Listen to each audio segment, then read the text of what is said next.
하나님 아버지, 우리가 일상생활을 살아가면서 처음에 가졌던 결심과 결단을 다 잊어버리고 살아갈 때가 많습니다.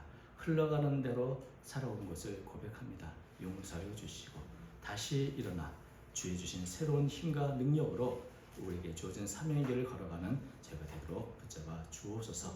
다시 일어나 우리의 마음을 주님께 드리게 하시고 우리의 시간과 우리의 모든 것을 내어드려 주님의 마음껏 주의 영광 아래 쓰임받는 제 도구가 되도록 이끌어 주시옵소서. 오늘도 아름다운 찬양을 통해 영광을 돌려오는 새로운 체험된들을 기억해 주시고 그의 고백과 같이 더 아름답게 주 앞에 쓰임받는 찬양 대원 되도록 인도해 주옵소서.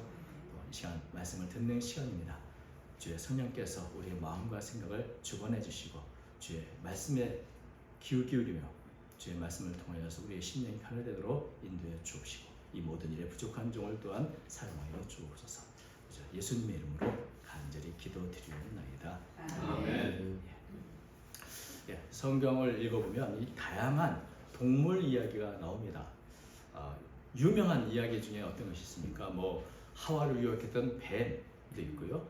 또 노아 방주에서 물이 말라가요 라고 알려주었던 감람나무 잎을 왔던 비둘기 이야기도 있고, 또 심지어는 선지자가 그게 뭐냐 야단을 치며 호통을 쳤던 나귀 이야기도 있죠. 오늘도 그 중에 하나 어떤 성경에 있는 아주 유명한 동물 이야기입니다. 베세메스로 가는 소 이야기죠. 이 소 이야기를 알기 위해서는 배경부터 좀 설명할 필요가 있습니다. 이스라엘과 이 팔레스타인, 이 블레셋은 오래전부터 영토 문제로 싸워 왔습니다. 엘리 제사장 시대, 왕이 없고 엘리 제사장 시대에 블레셋군이 이제 크게 침공을 해와서 전쟁이 일어났는데 이스라엘 군대가 지게 생겼어요. 아주 굉장히 불리한 여건에 처하게 됩니다. 그랬더니 이제 어떤 방법을 쓰냐면 성막에서 법궤를 전쟁터로 가지고 옵니다. 왜냐하면 법궤가 뭡니까? 이 금박으로 된 상자이지만 그 안에 하나님께서 직접 쓴 모세 돌비 두 십계명 돌판이 들어있기 때문에 법궤 혹은 언약궤로 불리는데 그 상자 뚜껑은 하나님의 보좌를 상징하는 그러한 의미가 있습니다. 그러니까 법궤는 곧 하나님이 함께 하신다, 하나님의 보좌다, 그래서 하나님이 우리 함께 하신다를 나타내는 아주 귀한 상징물이죠. 그러니 지금 전쟁에 비록 지지만 이 법궤를 가지고 전쟁터 나가면 하나님 우리를 도와주셔서 이길 것이다 이렇게 생각한 겁니다. 그래서 이 법궤를 가지고 나갔는데 결과는 어떻게 됐는가? 크게 전쟁에 패합니다. 그리고 법궤는 빼앗깁니다. 그러니까 여러분 우리가 하나님의 임재를 상징하는 법궤니까 이기겠지 생각하지만 하나님은 그런 법궤가 부적도 아니고 그것 자체가 힘 있는 게 아니죠. 하나님의 뜻대로 차라리 법궤 앞에서 기도했다면 전쟁이 이겼을 텐데 법궤가 무슨 능력이 있는 줄 알고 가져갔다가 법궤마저도 빼앗기게 된 것을 보게 됩니다. 이제 전쟁에서 크게 승리하고 특별히 하나님을 믿는 사람들에게 정말 소중한 이 하나님의 임재를 상징하는 법궤까지 전리품으로 가져왔습니다. 얼마나 블레셋 사람들이 기뻤겠어요. 야, 우리가 믿는 신이 이스라엘의 신을 이겼다. 그 증거가 바로 이 법궤라는 거죠. 그러니까 득이양양해서 이 법궤를 자신들이 섬기는 신, 이 다곤 신이라고 바알의 아버지라고도 하는데 그 신전에 자 우리가 이 법궤를 마치 포로처럼 끌고 왔습니다. 여기 크게 세워둔 것입니다. 이렇게 있는데 그 다음날 어떤 일이 일어나냐면 이 다곤 신전에 가보니까 다곤 우상이 엎어져가지고 법궤에 절을 한 형태로 이게 있는 거예요. 그래서 이게 뭐야 하고 이제 다곤을 다시 잘 세웠는데 그 다음날은 다곤의 머리하고 손이 다 잘라진 채로 문지방에 있고 몸뚱아리만 이렇게 있는 모습을 보게 됩니다. 굉장히 신기하고 이상한 일이죠. 근데 이게 이런 일은 아무것도 아니고 법궤가 블레셋 진영이 들어온 달부터 주인들이 들끓으면서 아주 강한 독한 종기가 전염병을 다 만연하게 됐습니다. 그래서 이 아스돗이라는 이 곳에 신전에도 근데 그 지역 전체에 아마도 쥐떼로 인한 전염병이 그렇게 도여와서 사람들이 아주 고통을 당하게 됐죠. 그래서 마치 출애굽하기 전에 애굽에 전쟁 재앙이 냈던 것처럼 블레셋 그 법궤가 있는 전 성리 더 지역이 다 이렇게 재앙으로 가득하게 된 겁니다. 그래서 이것을 보고 이제 아스돗 사람이 이렇게 말하죠. 이스라엘 신의 궤를 우리와 함께 잊지 못하게 할지라 그의 손이 우리와 우리의 신 다곤을 친다. 이것은 이스라엘의 하나님이 지금 우리를 치는 거다. 법궤를 우리가 가져와서 분노하셨구나. 그러니 빨리 이것을 우리 성에서 내보내야 된다. 이렇게 이제 생각을 한 겁니다. 그래서 아스돗 사람들이 이제 이 법궤를 빨리 옮겨야 된다 해서 가드 지방으로 옮겨갑니다. 그랬더니 가드도 똑같이 전염병, 악성 종기가 다 일어나가지고 그냥 큰 환란이 일어납니다. 그러니까 이 가드 사람도 어떻게 합니까? 이거 법궤를 빨리 다른 지역으로 간다. 그래서 에글론으로 옮기려고 했더니 에글론 사람들이 절대 결사 반대를 합니다. 아니 우리까지 다 죽이려고 지금 이 법궤를 가져오느냐? 그래가지고 이렇게 법궤 때문에 큰 소동이 일어납니다. 그래서 처음에는 이 법궤가 전쟁을 이긴 기념품, 전리품, 트로피다 이렇게 생각했는데 알고 보니까 이 법궤를 가져와서 좋은 일이 없어요. 죽음과 공포가 그냥 여러 가지 고통으로 공포로 가득 차게 됩니다. 법궤를 감당할 수가 없는 겁니다. 그러니까 이 모습을 보면 이제 법궤를 빼앗긴 게 하나님의 힘이 없어서가 아니라 이스라엘 백성들의 죄 때문에 사실은 전쟁에 패배하게 하셨고 또 이러니까 하셨죠. 그런데 하나님은 여전히 살아계셔서 스스로를 증명하고 계신 겁니다. 하나님은 살아계시다. 이것을 블레셋 사람들이 아주 독특히 알도록 했습니다. 그래서 이제 법궤가 이제 이 블레셋 진영에 7개월 동안 이게 머물게 있는데 왜 7개월인가? 법궤로 인한 문제를 어떻게 풀어보려고 좀 시간이 지나면 괜찮겠지. 그 놔뒀다가 또 이 지역 저 지역만 옮기면 좀 괜찮겠지. 옮겼다가 이 법궤는 우리가 도저히 감당할 수 없다. 손을 들 때까지가 7개월이 걸린 겁니다. 7개월 걸리고 난 다음에 블레셋의 이제 관원들이 결정합니다. 이 법궤는 다시 이스라엘 지역으로 보내야 된다. 우리가 갖고 있으면 안 된다. 그런 결정을 하는데 그럼 어떻게 보내면 좋을까? 지금까지는 법궤를 우습게 봤지만 자칫 잘못하면 큰 재앙을 또 입을 수 있으니 어떻게 하면 좋을까 고민하다가 블레셋의 이 종교 지도자들, 제사장들 다 모아가지고 이 법궤를 어떻게 이스라엘로 돌려보내겠습니까? 안일 무사하게 보내면 좋겠다. 그랬더니 블레셋 종교 지도자들이 먼저는 이 이스라엘 하나님께 우리가 법궤를 가져 죄를 지었으니 속건제, 이 배상을 하는 제물로 우리 금으로 독종 모양 만들고 그래서 배상 제물로 이제 속건제를 드려야 된다. 그리고 정말 이 재앙이 하나님께서 하신 것인지 혹은 우연히 한 것인지 그 아직 모르지 않겠는가? 그러니까는 방안을 안에서 이게 정말 우연인가 아니면 하나님이 하신 건가를 알 수 있도록 우리가 좀 했으면 좋겠다 이런 의견을 냅니다.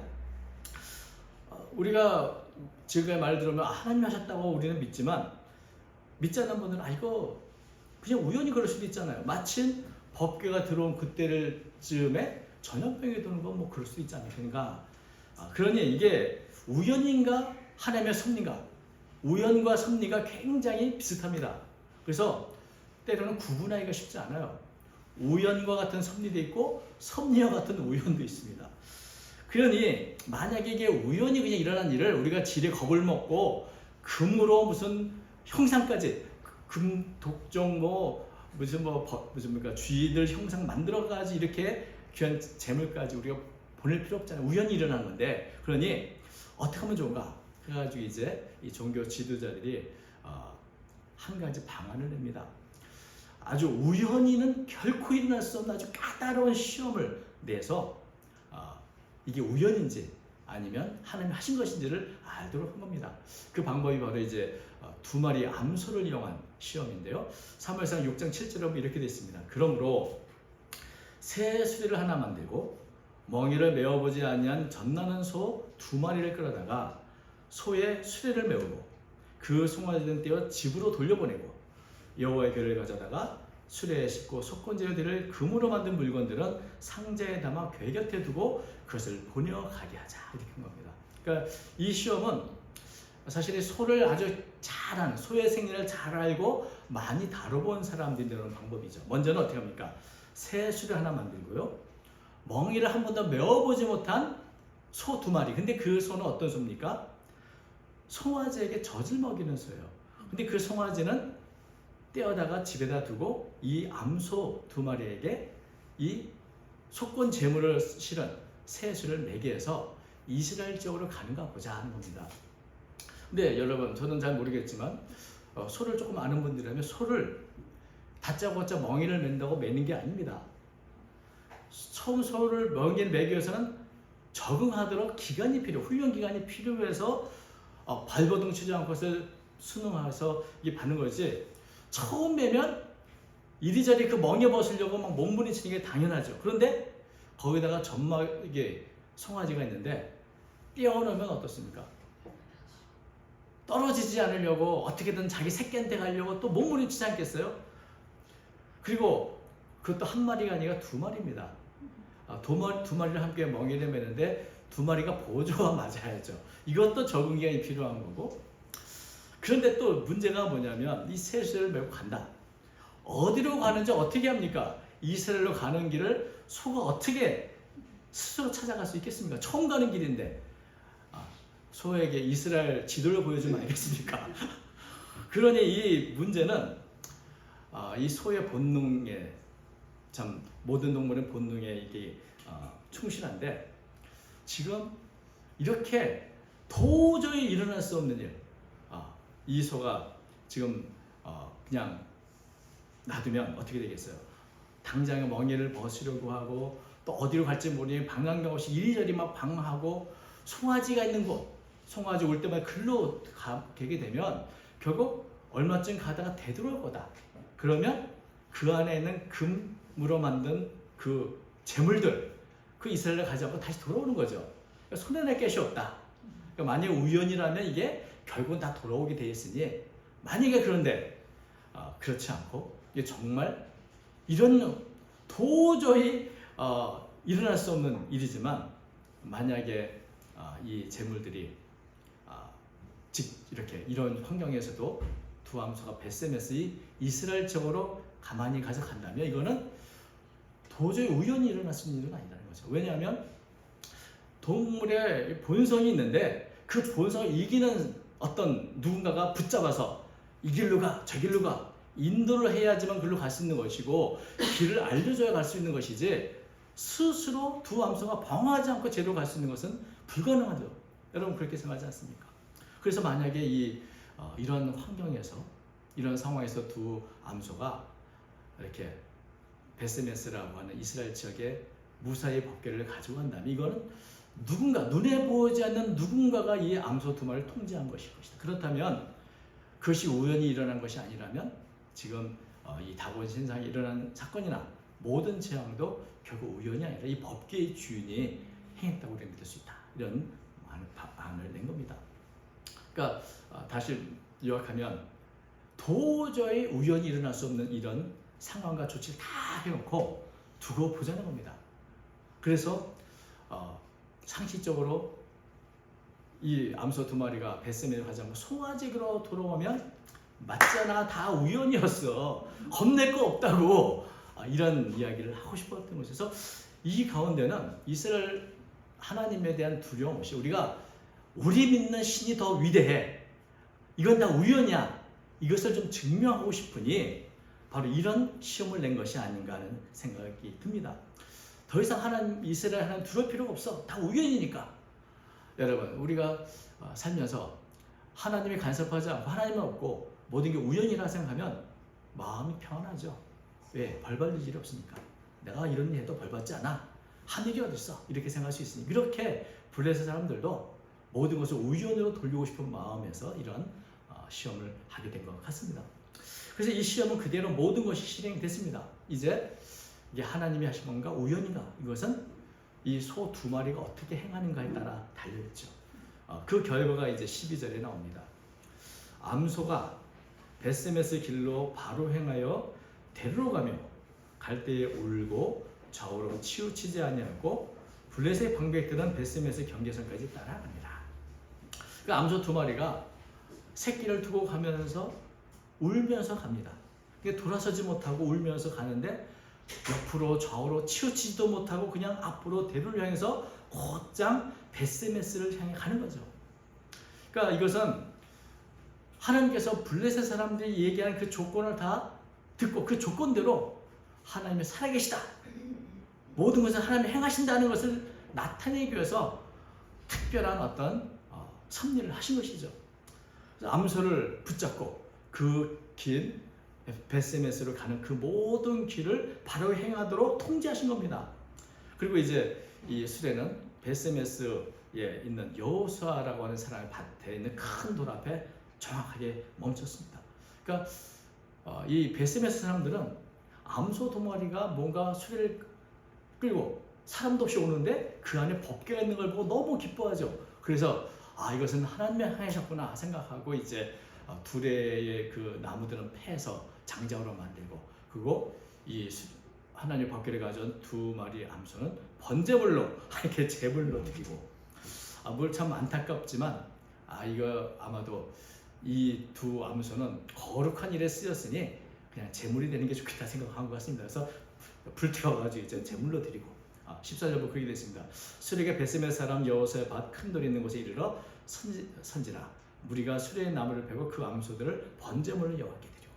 그러니까 이 암소 두 마리는 그 에글론에서 이 벳세메스까지 참 묵묵히 이렇게 걸어온 것을 보면서, 이 글을 보면서 이 성경에서 특별히 감동을 받는 분들이 참 많습니다.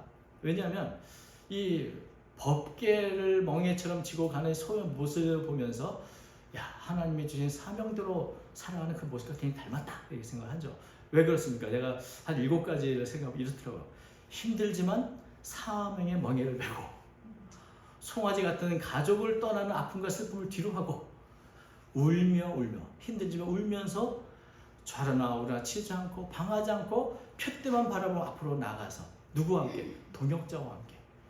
그래서 하나님의 인도하심에 묵묵히 순종하다. 그리고 마침내 목적지에 도착해서 어떻게 됩니까? 마지막에 자기 자신을 완전한 제물로 드리는 모습을 보면서 이 소가 어찌 보면 사람보다 나은 것 같아.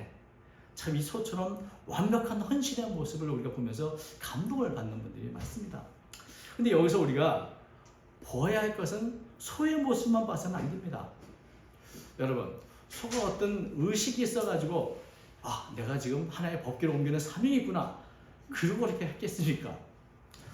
소는 단지 사람들에게 끌려와가지고 일을 하게 됐고, 어떤 사명감 있는 것도 아니고 어쩔 수 없이 이 일을 한 것이죠.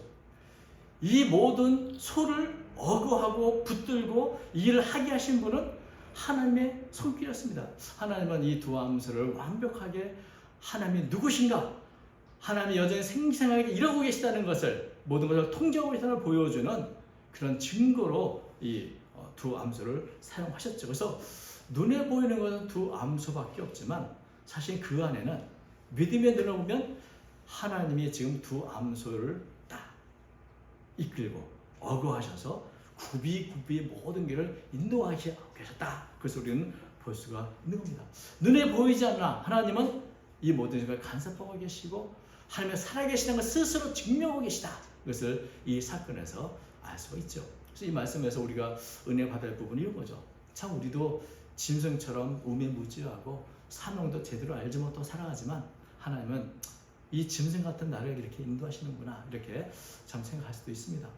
잠언서 10장 9절처럼 사람의 마음으로 자기의 길을 계획할지라도 그의 걸음을 인도하시는 여호와시니라.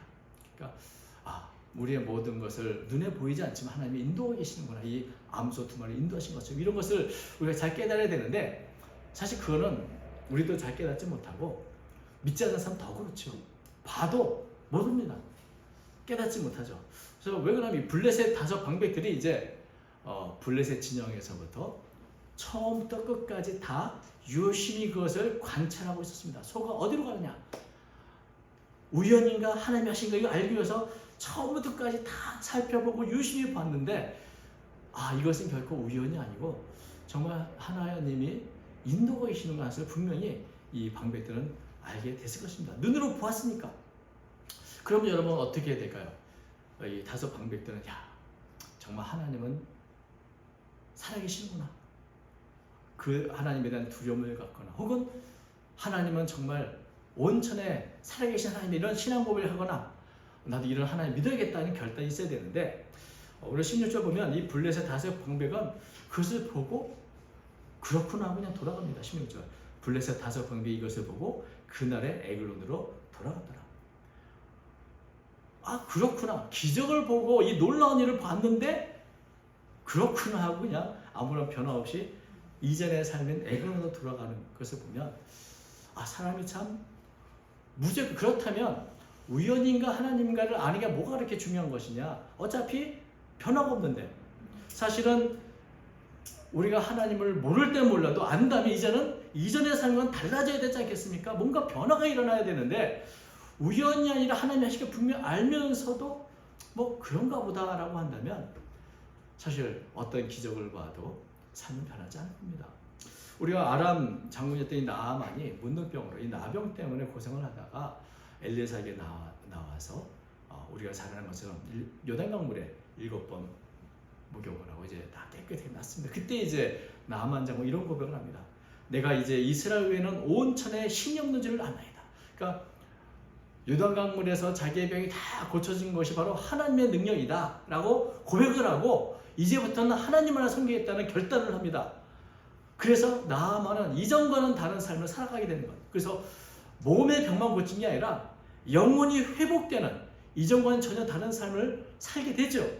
이런 변화가 있어야 되는데 이 블레셋 방백과 블레셋 사람들은 지금 자신들이 믿는 다곤이 도저히 할 수 없는 일들, 큰 재앙을 그리고 그들의 모든 대화를 들으시고 그들의 수준에 맞춰서 하나님의 살아계신 보여주는 이런 역사를 보고도 이렇게 능력과 그리고 얼마나 섬세한 분인가를 깨달으면서도 아무런 변화가 없다. 이게 참 문제인 것이죠. 하나님은 가장 큰 능력으로 가장 섬세하게 이 땅을 다스리고 운행하고 계시다. 이것을 몰랐을 때는 몰라도 깨달았다면 이제는 이런 하나님 앞에 나와야 할 텐데 그렇지 못하고 다시 이전의 삶으로 돌아가는 것을 보게 되면서 우리가 참 믿음이 없으면 이런 것을 보고도 아무런 느낌이 없구나 이런 생각을 하게 되죠. 믿음의 눈이 있어야 이게 암소 2마리가 보이는 게 아니라 그것을 어그하시는 하나님의 손길이 보이는 법입니다. 믿음의 눈이 없으면 기적이 일어나도 그 의미를 깨닫지 못하고 다 우연이겠거니 생각을 하게 되죠. 그러나 여러분 우연이 없다는 것을 오늘은 말 못하는 짐승의 소를 통해서도 하나님께서 이게 생생하게 보여주셨습니다. 우리가 살아가면서 여러분 2024년도 우리가 처음 시작할 때부터 지금까지 우리도 굽이굽이 우리의 인생의 길을 살아왔는데 눈에 보이지 않으나 이 우매무지한 짐승을 하나님이 어거하시고 동행하신 것처럼 우리의 삶도 그런 것이 아니겠습니까? 때로는 너무나 작은 일이지만 우리가 참 멈추어서 생각을 해볼 필요가 있습니다. 오늘 주보에도 시를 그래서 이런 시를 하나 좀 적어봤습니다. 나를 멈추게 하는 것들. 보도블록 틈에 핀 쓴버기꽃 한 포기가 나를 멈추게 한다. 어쩌다 서울 하늘을 선회하는 제비 한두 마리가 나를 멈추게 한다. 6개월의 봄볕에 탄 까만 얼굴로 도다지를 다듬는 할머니의 옆모습이 나를 멈추게 한다. 굽은 허리로 실업자 아들을 배웅하다 돌아서는 어머니의 뒷모습은 나를 멈추게 한다. 나는 언제나 나를 멈추게 한 힘으로 다시 걷는다. 우리가 하나님의 나에게 행하시는 우연 같은 사건들이 있습니다. 거기에 우리는 잠시 멈춰서 하나님이 어떤 분인가도 생각하고 하나님께 경외하고 정말 두렵고 떨리는 마음으로 하나님이 지금 나를 보고 계신다. 그것을 우리는 알아야죠.